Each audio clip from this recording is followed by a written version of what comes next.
Gastric carcinoma is the fifth most common malignancy and the second leading cause of cancer deaths in the world. Surgery significantly improves the 5-year survival rate of early gastric cancer to above 95%. However, surgery alone does not provide survival benefits in the local and in the advanced stages of gastric carcinoma with an approximate 5-year survival rate of 20 to 30%.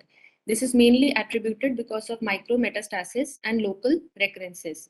Because once the tumor will penetrate the submucosa, the 5-year survival rate will become 20 to 30%. Hence, the concept of post-operative adjuvant, then neoadjuvant therapy, and more recently, conversion therapy were developed. Systemic approaches to gastric cancer management are neoadjuvant, perioperative, and adjuvant. We will discuss in this seminar only the neoadjuvant strategies. Now, in neoadjuvant setting, first, the chemotherapy can be given, which is to improve the systemic disease control. Then chemoradiotherapy to improve the systemic and the local tumor control, and targeted drugs in neoadjuvant therapy, and recently introduced neoadjuvant HIPEC.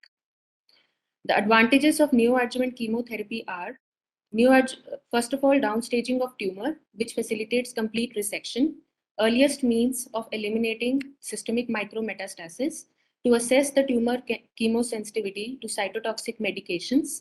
Chemotherapy delivery is also more efficient if it is given prior to surgical disruption of vasculature, and it is better tolerated than the post-operative. The indications of neoadjuvant chemotherapy are varying according to the different regions.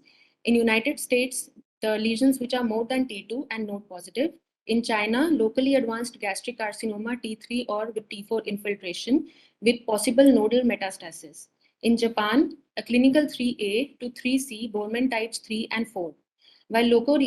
Why is this difference done? Because loco-regional recurrences and hematogenous metastasis are more common in US, whereas peritoneal, hematogenous, and lymph nodes metastases are more common in East Asia. Therefore, adjuvant chemo is the standard therapeutic strategy following resection in East Asia, whereas in USA, the standard adjuvant chemoradiation is the chosen method. The current clinical indications of neoadjuvant chemotherapy and chemoradiotherapy for gastric cancer, according to NCCN, is clinical stage equal to or more than T2 with any nodal status. This is level 1 evidence. For neoadjuvant chemoradiotherapy, a clinical stage T2, and this is a level 2B evidence. According to the Japanese Gastric Cancer Association, tumor of any stage with a bulky nodal disease is given a neoadjuvant therapy. According to the European Society of Medical Oncologists, any tumor which is more than T1 M0 is given neoadjuvant chemo. According to Chinese Society of Clinical Oncology, stage 3, that is T2 N3 M0, T3 N2 to N3, and T4A N1 is given a regimen of neoadjuvant. According to the Korean guidelines, they do not practice any neoadjuvant therapy and straightaway go for now neoadjuvant chemotherapy. Pure neoadjuvant chemotherapy, currently there is no phase 3 study which supports a pure neoadjuvant strategy. However, there are 2 trials in favor of this, which is the EORTC trial and the FAM-TX trial. The EORTC trial was conducted from July 1999 to February 2004. It tested the combination of cisplatin and 5-fluorouracil delivered 2 cycles before surgery compared to surgery alone. The patients that were incorporated in this trial were stage 3 and stage 4 non-metastatic adenocarcinoma of the stomach and Sievert types 1 and type 2. The median age was around 50 years and 18 to 70 years of intervals. Total number of patients that were recruited were 144. Into the neoadjuvant arm, it was 72, and into the surgery alone arm, it was also 72. However, this surgery was stopped because of poor recruitment. But the preliminary results showed that there was increased rate of R0 resection in the neoadjuvant arm, that is 81.9%. There were lesser number of median positive lymph nodes in the neoadjuvant chemotherapy arm, smaller tumor size, 65.7% versus 50% in the surgery alone arm, and no significant effect on the survival was shown. Hence, this study was closed. Next is the FAM-TX trial. The FAM-TX trial was conducted in 2004. The regimen which was used was 4 courses FAM-TX, which was given every 4 weeks, followed by surgery or surgery alone. The aim of this trial was to give a rise of 15% higher resectability rate as compared to surgery alone. The total number of patients which were taken were 59, and all were histopathologically proven adenocarcinoma. Now, the primary endpoint was to show the curability, and the secondary were downstaging to see the toxicity of this regimen and to see the disease-free survival and the overall survival. The result was that in the chemotherapy plus surgery arm, the curative surgeries that were done were 18%, whereas in the surgery alone arm, it was 66%, which is very high. So this trial was stopped because of the sluggish accrual, and they could not show any advantage of a pure neoadjuvant chemotherapy in comparison to surgery. The next is the perioperative chemotherapy. The landmark trial which supported the perioperative chemotherapy was the MAGIC trial that was conducted in 2006 by David Cunningham et al. It is the full form is Medical Research Council Adjuvant Gastric Infusional Chemotherapy. The aim of this study was to determine whether a regimen of epirubicin, cisplatin, and 5-fluorouracil given preoperatively and postoperatively improves the outcomes of operation. The primary endpoint was the overall survival, and the secondary endpoints were progression-free survival, the surgical and pathological assessment of downstaging, and the rate of curative resection and the quality of life. The patients that were incorporated were stage 2 or higher, but resectable adenocarcinoma of the stomach, the esophagogastric junction, or the lower esophagus. In arm A was perioperative chemotherapy, and in arm B was surgery alone. Now, in this trial, we see that the total number of patients was 503. In the perioperative chemotherapy group, there were 250 patients, and in the surgery alone group, there were 253 patients. The extent of dissection in curative in arm A was 169 patients, whereas in the surgery group, it was 166 patients. So the result is that the overall survival in the perioperative arm was much more at 5 years of follow-up. That is 38 patients in arm A, that is the perioperative arm, and 18 patients at 5 years were alive in the surgery alone group. That is accounting for almost 36.3% versus 23% of progression-free survival and overall survival. The conclusion which were drawn from this trial was that there is a survival benefit with the use of a perioperative chemotherapy and an estimated improvement of 13% in the 5-year survival rate, corresponding to a 25% reduction in the risk of death. Now, when we compare it to the various adjuvant trials, it is seen that in the adjuvant chemotherapy trial, the post-operative chemotherapy did not add a survival benefit to the surgery. The limitation is that only 42% in this study completed the complete regimen. Now, because this trial evaluated the perioperative treatment, it is not possible to attribute the favorable outcomes to preoperative or to the post-operative chemotherapy. The next important trial is the FNC-LCC FCCD multi-center phase 3 trial, which is also called. Manjot. Yes, sir. Why was the compliance so poor? Why do you think the compliance was so poor? Why such a small number completed the whole treatment? Sir, it is because post-surgical post-gastrectomy, sir, the morbidity of the patient is high. I mean, which shows that even adjuvant, though you said that adjuvant treatment did not add benefit, but in the recently there are trials in which it has been shown that adjuvant treatment is also equally beneficial if D2 astectomy has been done. But why particularly in MAGIC the compliance was poor? Sir, because the toxicity of the regimen was high, sir, and most of them, sir, Did could you see not the complete. regimen? Did you see the regimen? How was it given? Sir, sir, it was given. What was the schedule of 5FU in this trial? Sir, it was given as a continuous IV infusion for how many days? For 21 days, sir. Exactly. Actually, patient did not have a drug holiday in between because 21 days you're repeating a cycle. Patient actually ended up taking 5FU continuously for such a long time. Sir, I was discussing the Accord 7 trial, which is perioperative chemotherapy compared with surgery alone for resectable gastroesophageal adenocarcinoma. So this trial, the total number of the patients which were taken were 224. In the perioperative arm, there were 113, and in the surgery alone arm were 111.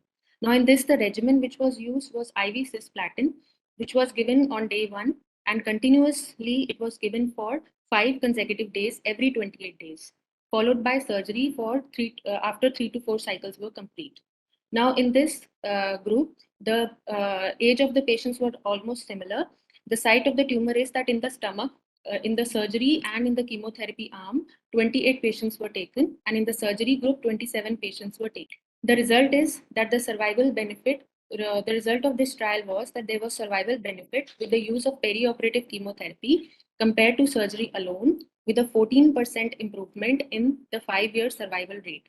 Now, the difference between when we compare the MAGIC trial and the ACCORD 7 trial, the 5-year overall survival in the MAGIC trial was 36.3% in the multimodality arm and 23% in the surgical arm. In ACCORD 07 trial, the benefit of multimodality was 38%, and in the surgical arm, it was 24%. So almost equal results were seen in both the trials. Next trial, which was a landmark trial on which the current neoadjuvant therapy is based, is the FLOT trial, which is FLOT phase 2 trial, which was conducted by C. Betron et al. From February 26, 2008. It is basically a bi-weekly 5-fluorouracil leucovorin oxaliplatin and docetaxel for patients with metastatic adenocarcinoma of the stomach or esophagogastric junction. The rationale was that the previously used DCF regimen, though it was superior to the CF regimen, but it was associated with a lot of toxicity.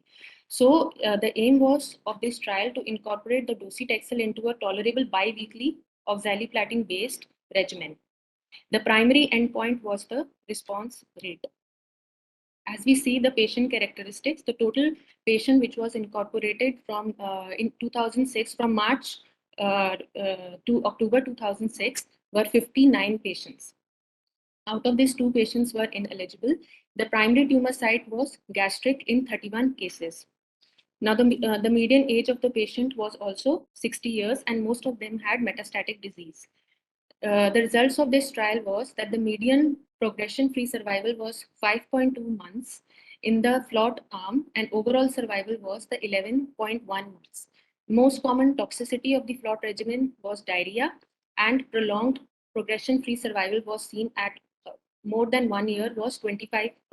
All disease was seen in total 12 patients, and out of the 52 patients who were undertaken for the trial, the 2 patients had complete response and 28 patients had partial response. So the overall response rate was 57.7. I would also like to highlight what are the advantages of FLOT when we compare it to FOLFOX or any other regimen is that there is reduced rate of hematologic toxicity when it is compared to FOLFOX or it is compared to CF regimen. Also, the rate of grade 3 or grade 4 diarrhea is also less in the FLOT regimen. And most importantly, it does not require hospitalization for pre or post cisplatin hydration. Important trial is the COMPASS trial, which is induction of any other benefit of whatever benefits you mentioned? Sir, I have mentioned, sir, first of all, hospitalization, of course, for hydration. Other than that, sir, decreased rate of neutropenia, sir, and diarrhea. FLOT is a 1-day regimen. All the other regimens are at least for 2 days, 2 days or 2.5 days. Sir. Now you see, after the 15 months, most of the patients here are either withdrawn alive or are lost to follow-up. Follow-up, sir. So the follow-up, the median follow-up is only 11 months here. At 20 months, your survival is 40%. So this also you have to remember. So by the time the 15th month, there are only 19 eligible patients who are being seen here. All other patients are either dead, or most of them are dead or are withdrawn alive. Next trial is the COMPASS trial. Now the trials which I am discussing are the trials which have been conducted on the Japanese and the Korean population. The COMPASS trial was conducted by Takaki et al. In 2013. It is basically the trial is induction of a pathological complete response by 4 courses of a neoadjuvant chemotherapy for gastric cancer. Early results of the randomized phase 2 COMPASS trial. The aim was to compare the neoadjuvant chemotherapy using 2 courses and 4 courses of Tegafur plus cisplatin and paclitaxel plus cisplatin. In this trial, the patients that were taken were T2, T3 lesions with a node positive or a T4A with node negative in case of Skirhus or junctional carcinomas. Second, T2, T3 with nodal metastasis to major branched arteries, T4A node positive, T4B, resectable minimal peritoneal disease, which was confirmed by laparoscopy, and no other distant metastasis. So basically, there were 4 arms. In arm A, 2 courses of SC were given. In arm B, 4 courses of Tegafur and cisplatin. Arm C, 2 courses of paclitaxel, carboplatin. In arm D, 4 courses of paclitaxel and carboplatin were given. So the primary endpoint of this study was 3-year survival, and the secondary endpoints were incidence of adverse events, pathological complete response, clinical response rate, R0 resection rate. Now in this trial, a total of 83 patients were taken. In arm A, 21, in arm B, 20, arm C, 21, and arm D also 21. If we see the clinical staging, the T4A patients were maximum in the arm B, and the node positive N3 were only 1 patient was seen in arm C, and 9 patients were seen in arm B, arm C, and arm. When we see the result, the number of the patients who completed their neoadjuvant chemotherapy were maximum in arm C, and the rate of R0 resection was seen in arm B, in arm A. The overall clinical response, when compared to the different arms, the best was seen in arm B. Conclusion for this study is that the neoadjuvant chemotherapy for type 4 neoadjuvant chemotherapy is effective when it is given as 4 cycles. And a higher pathological complete response rate of 10% was achieved only when 4 courses of neoadjuvant chemotherapy were completed. The next important trial is the JCOG 0501 trial, which was conducted by the Japan Clinical Oncology Group study. The rationale was based on GCO G0210 trial. The aim was that it is a subsequent phase 3 trial to confirm the efficacy of neoadjuvant chemotherapy with Tegfur plus cisplatin in further stages of gastric carcinoma, that is linitis plastica, and larger ulcero-invasive type 3 gastric cancer. The primary endpoint was overall survival, and the secondary endpoints were progression-free survival and death. In this, there were 2 arms. Arm A had gastrectomy plus adjuvant S1, neoadjuvant, and arm B had neoadjuvant followed by gastrectomy and adjuvant chemotherapy. The result was that there was no significant differences in grade 2 to 4 morbidity and mortality in arm A and B. The conclusion was that neoadjuvant for therapy for type 4 and large type 3 gastric cancer is followed by D2 gastrectomy is safe. Now, when we compare the FLOT regimen to the Tegafur cisplatin regimen, which is followed in Japan, we see that the grade 3, grade 4 toxicities as compared to SP is more in FLOT. Neutropenia rate is also more in FLOT, and post-NAC rate of resection was almost same in both the trials. Now we come to the neoadjuvant chemoradiotherapy. What is the rationale behind giving a chemoradiotherapy regimen is that the loco-regional relapse is a major problem after curative surgery in gastric cancer. The incorporation of radiotherapy into a neoadjuvant arm decreases the loco-regional relapse rate, and the patient compliance is also better as the patient tolerates the treatment before rather than after the surgery due to prolonged post-operative recovery period. The first basic trial which was conducted in this line was the intensive preoperative radiotherapy with local hyperthermia for the treatment of gastric carcinoma conducted by Shopetin et al. In 1994. So it is the first study. The method was that the 293 patients were taken and they were divided into surgery alone arm or a neoadjuvant radiotherapy with surgery, and a third arm was a neoadjuvant radiotherapy followed by surgery, followed by microwave induced hyperthermia. In the surgery alone arm, 98 patients were taken. In the second arm, 100 patients were taken, and in the third arm, 95 patients were taken. Now, at the end of 3 years and 5 years, the overall survival rate was not much improved in the second arm.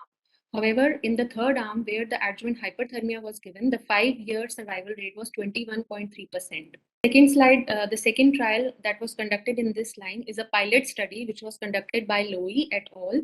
In 2001. The aim was to assess the feasibility and the toxicity of a regimen of preoperative chemoradiotherapy followed by surgery and intraoperative radiotherapy for potentially resectable gastric cancer. The method was to give 45 gray of external beam radiotherapy in 25 fractions with concurrent 5-fluorouracil, and then do surgery at 6 weeks with intraoperative radiotherapy of 10 gray. A total of 24 patients were taken in this pilot study, in which T3 tumors were 16 and 20 patients had T4 gastric carcinomas. Out of the 24 total patients, 19 underwent surgery and 14 did not because of progressive disease. In these, 2 had a complete pathological response and 12 patients had a partial response.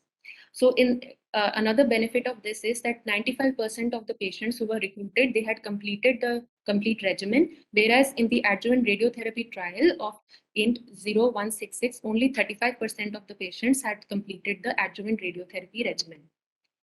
Now, one important trial is the POET trial, which was conducted by Stahel et al. In 2009.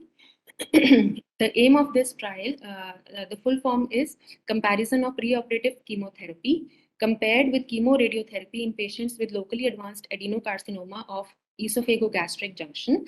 The aim is to study whether preoperative adjuvant CRT adds to prognosis as compared to chemotherapy alone in patients with locally advanced gastric cancer and esophagogastric junction adenocarcinoma, and to look for at least 10% improvement in 3-year survival rate.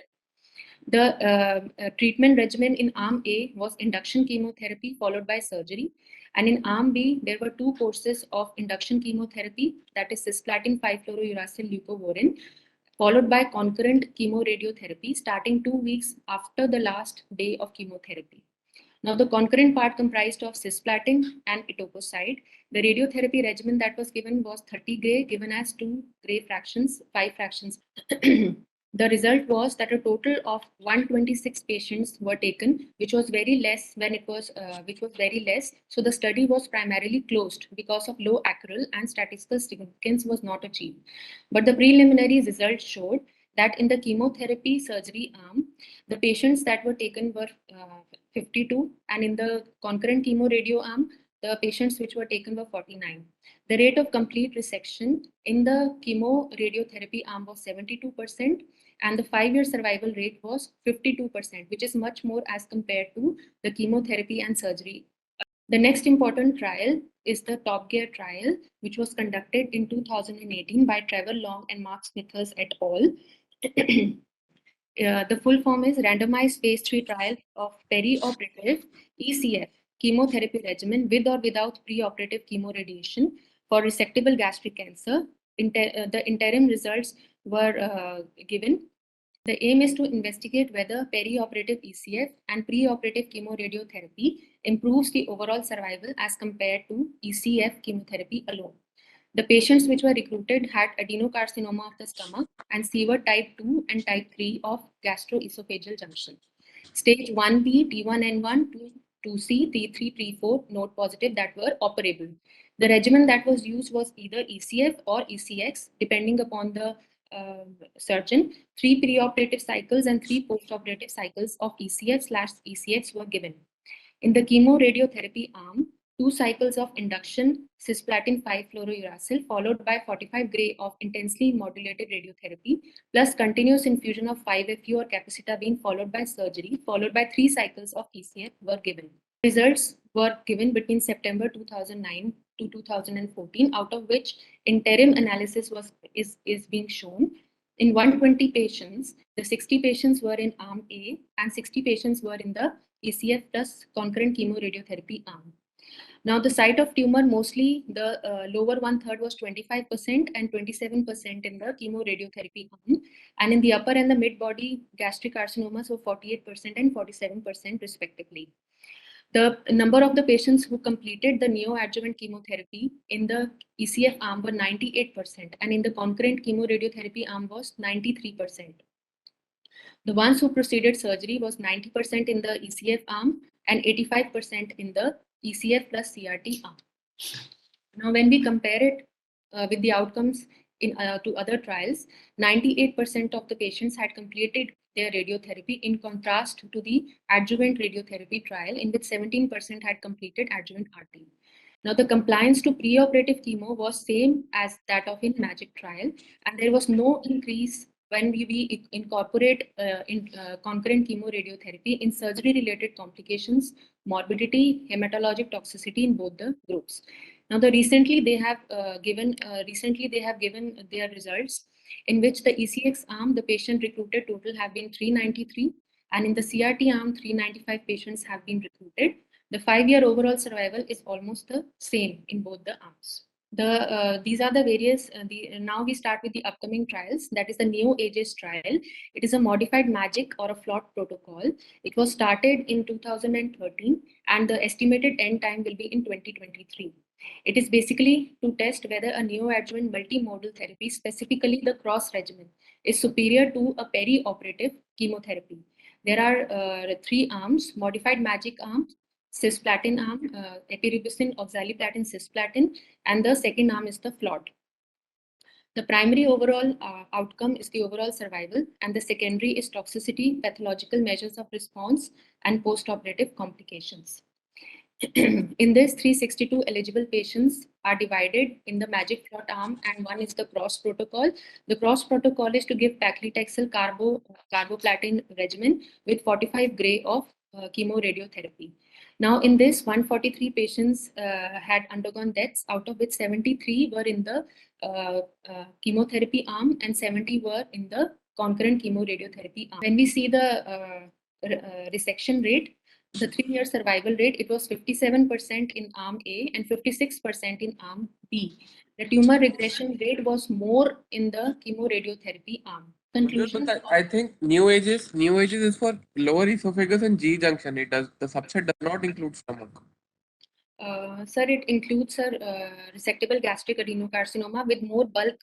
Sorry, sir. Sir, EG junction and also the stomach, sir, both, sir. Because cross protocol is usually for esophagus and G junction tumors. Usually it's not given in, for stomach. That's why, I mean, I may be wrong. You continue. I mean, if you've read it. Yes, sir. This is also given in stomach. Sir, the latest is the Critics 2 trial, which was started by Astrid Sledger et al. And it is started in 2017. The results are still awaited, sir. Sir, it is a multi-center randomized trial of neoadjuvant chemotherapy followed by surgery versus neoadjuvant chemotherapy and subsequent chemoradiotherapy followed by surgery versus neoadjuvant chemoradiotherapy followed by surgery in resectable gastric cancer. So the rationale was that the neoadjuvant, all the studies which are based on neoadjuvant therapy, they have shown low patient compliance in the post-op phase. That is 40 to 60% did not complete the post-op regimen. So there is a need to replace the existing neo. Also, there is a need to replace the neoadjuvant existing with the lesser toxicity regimen. So there are 3 arms. First is the chemotherapy arm, second is the chemotherapy and chemoradiotherapy, and the third is the chemoradiotherapy arm. The patients which were included were stage 1B to 3C, resectable gastric adenocarcinoma, GE junction tumor with bulk in the stomach, and age more than 18, and all of them had to have a mandatory staging laparoscopy and pathologically proven negative peritoneal wash or biopsy. So this is the trial. This is a slide which compares that what was the patient compliance in various recent or ongoing trials in the resectable gastric cancer. So we see that in the MAGIC trial, 42% of the patients had completed their adjuvant arm, had completed their therapy. In the STO3 trial also, sir, 40% had completed. Primary aim of this trial is to assess the 1-year event-free survival, and secondary is toxicity, radical R0 resections, pathological tumor response, disease recurrence, overall survival, and health-related quality of life. The other other exploratory endpoints which were evaluated from this trial are the translational studies into relationship between classical and histological and clinical parameters, identifying new biomarkers that can predict clinical outcome and response, and genomic changes in circulatory tumor-derived DNA to diagnose different molecular subtypes of gastric cancer. The endpoint is improvement of 10% in 3-year survival rate by adding chemoradiotherapy to the neoadjuvant treatment. So after staging laparoscopy, the patients will be divided into 3: preoperative chemotherapy arm, 4 cycles of DOC, followed by D2 surgery, preoperative chemotherapy, followed by cross-regimen chemoradiotherapy, and third is CRT followed by D2. Recently, we have the utility of targeted drugs in neoadjuvant therapy. The first target was HER2 human epidermal growth factor receptor, trastuzumab. It's an important biomarker and a key driver of tumorigenesis in gastric cancer, as the HER2 amplification in gastric tumor is seen in 70 to 34% of the tumor, and it is associated with poor outcomes and aggressive disease. So trastuzumab has an important role in the management of gastric carcinoma. The latest trial is the Neoadjuvant phase 2 trial, which was started in March 2021. The aim is to explore the role of adding trastuzumab to chemotherapy in patients with HER2 positive, resectable, locally advanced gastric cancer. The primary endpoint is to see disease-free survival at 18 months, and secondary endpoints are pathological complete response rates, R0 resection rate, overall survival, and toxicity. The total number of the patients which were registered was 136, and the total number of the patients who completed their maintenance therapy at the end of the complete treatment were 22. Most of the tumors were in the stomach, that is 21%. In the pre-treatment arm, the T1, T2 were 4, and T3, T4 patients were 32. HER2 status was all patients were HER2 positive.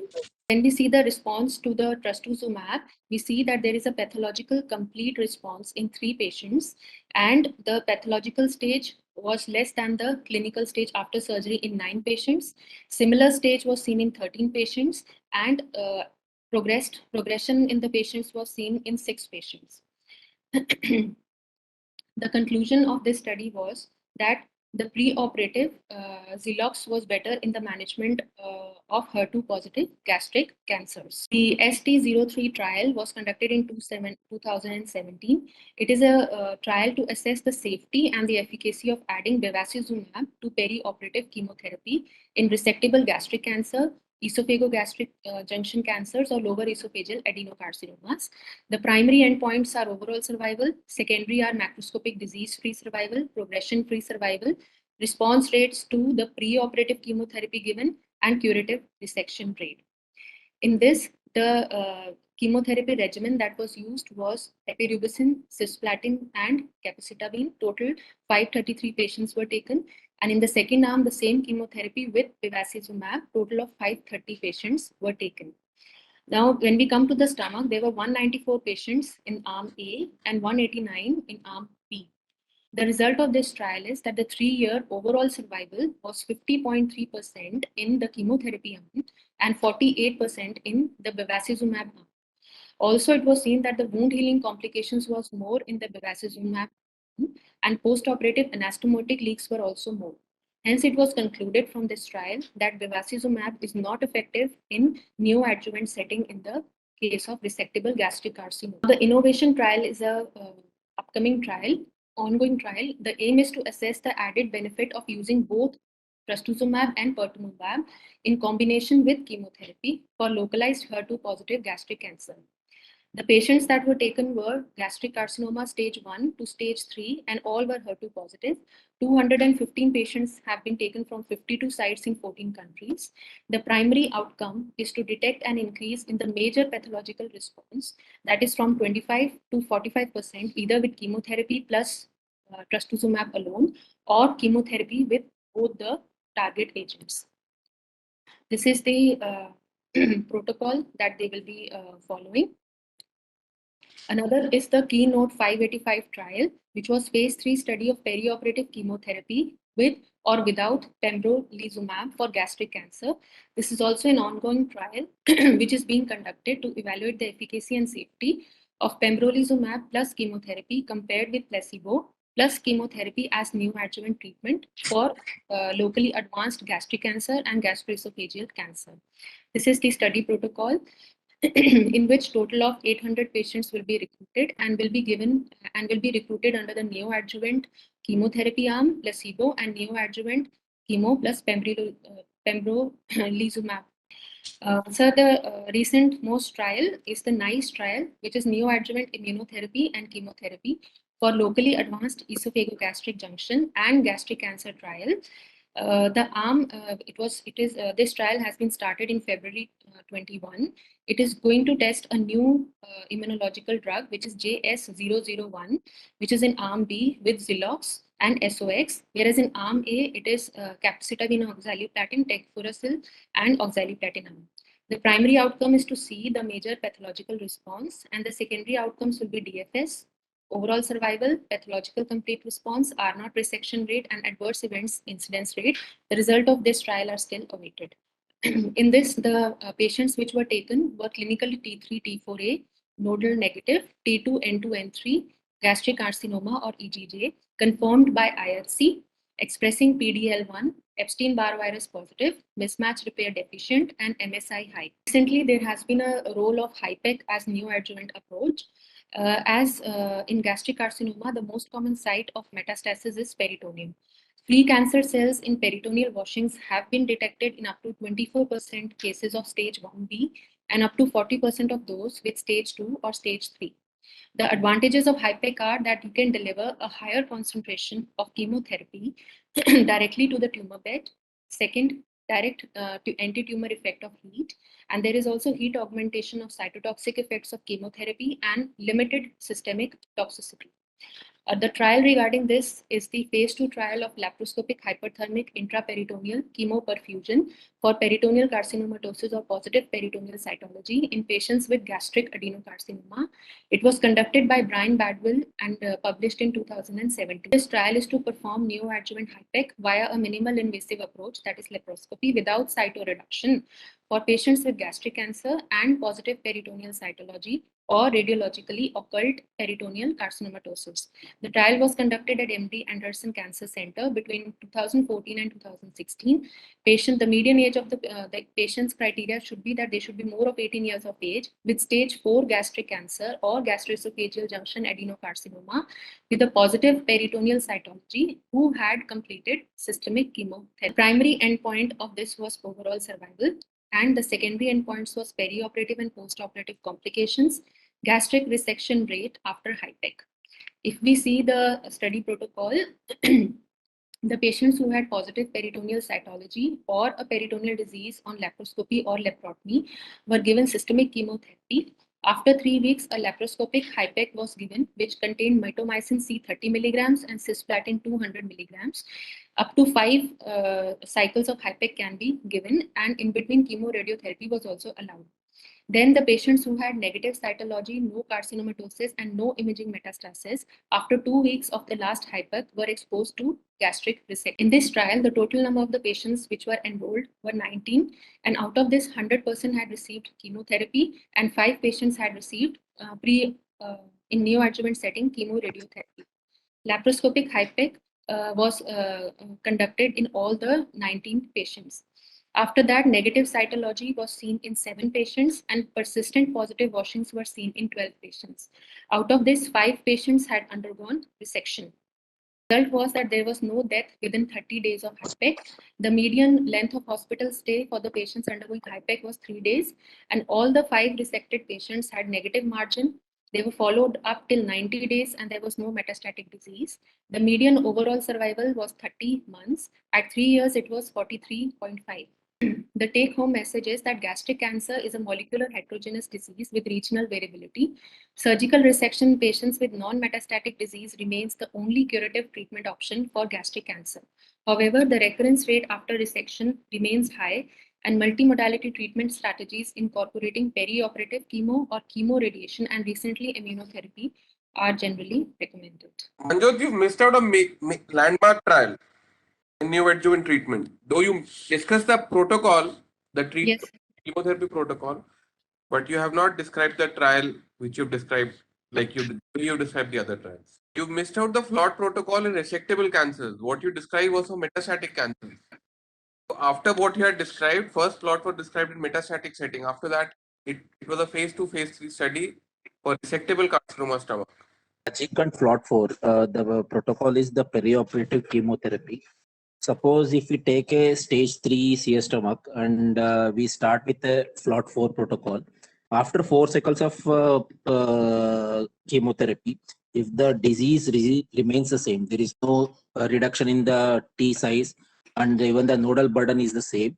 So will we still go ahead with the surgery or should we change for a second line chemotherapy? Like what should be our response rate if it's a stable disease or a partial response, like next step should be have a change in chemotherapy or go ahead with surgeries?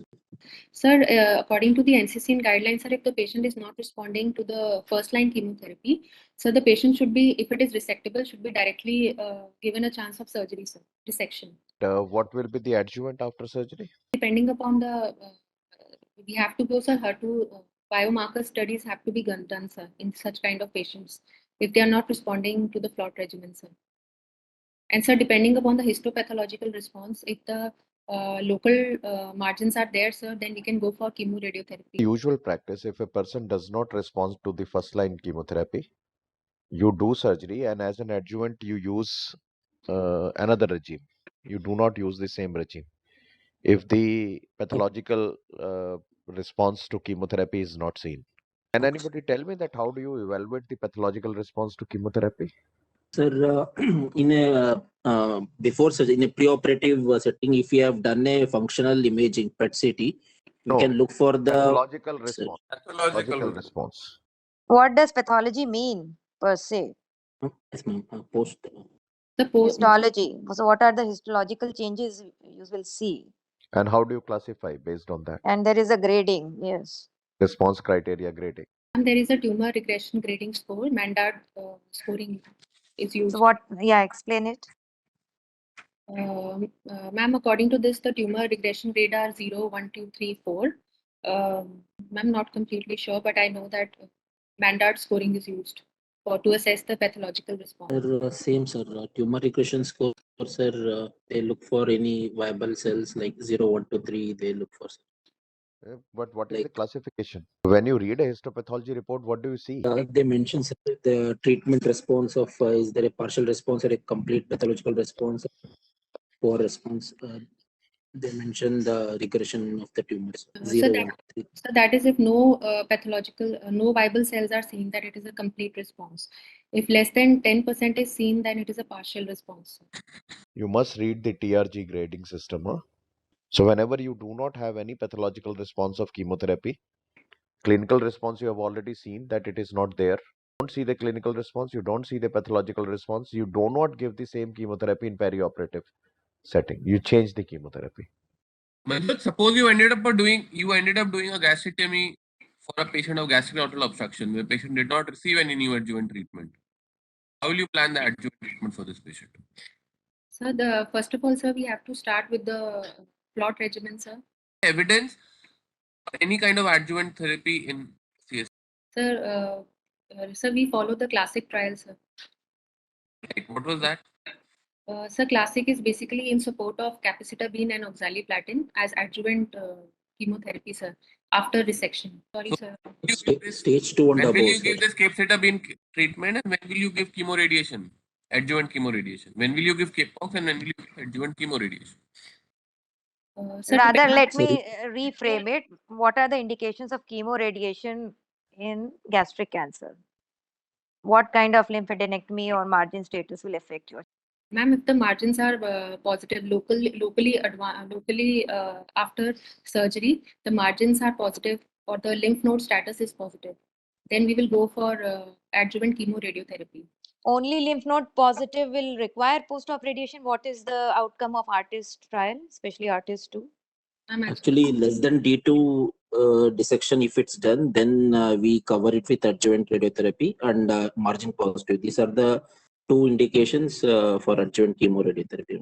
Yeah, node positivity was evaluated in ARTIST trial. And again, ARTIST 2 was done, and I think the results are out. I wanted you to tell me the extent of lymphadenectomy which was done in all the trials that you have discussed. Ma'am, in all the trials that I've discussed, ma'am, D2 lymphadenectomies were done. Really? How No, much? no, no. What was the extent of lymphadenectomy in MAGIC?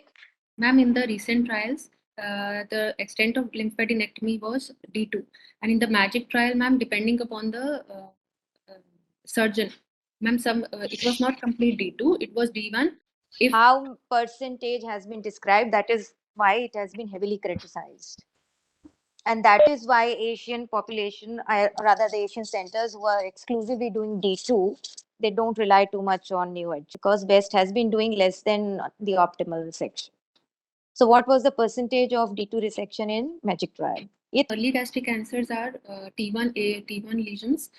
That is, they have infiltrated till the lamina propria. When the tumor has gone into the submucosa, that is to the lamina propria, it is T1A.